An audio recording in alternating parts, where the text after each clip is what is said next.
vous remercie. Thank you.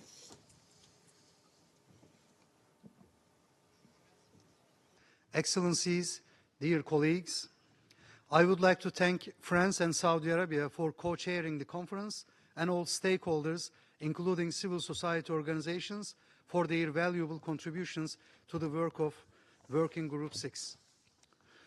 I would like to thank our Irish colleagues for their excellent cooperation and the hard work they put into our efforts to co-chair our working group. I wish also to take this opportunity to welcome the announcement of France to recognize the State of Palestine.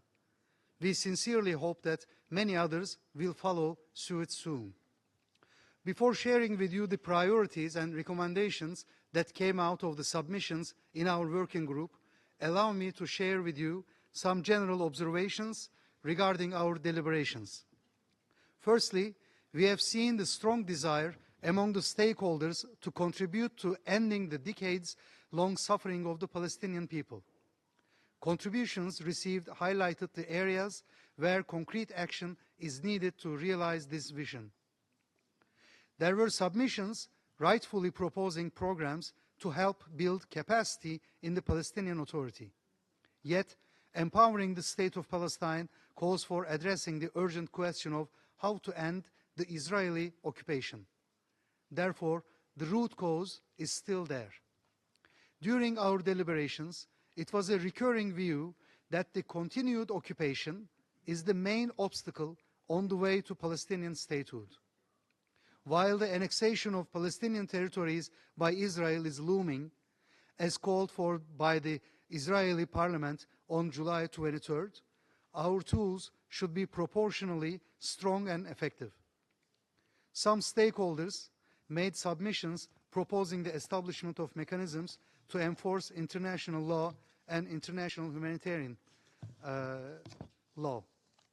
We also observed that the addition to the dire humanitarian situation in Gaza, illegal settlements, confiscation of land, house demolitions by Israel in the West Bank, including East Jerusalem, also call for urgent action. Some stakeholders emphasized that measures, including sanctions, should be imposed against settlers in the occupied Palestinian territory. Israel may also be subjected to coercive measures as it is the enabler of the illegal settlements. The acts of Israel to displace, dislocate and expel Palestinian people from their homeland should be prevented without any delay.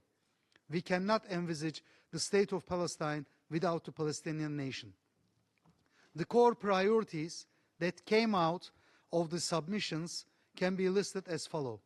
First, implementation of the two-state solution. Second, recognition of the State of Palestine and the admission of the State of Palestine as a full member in the UN.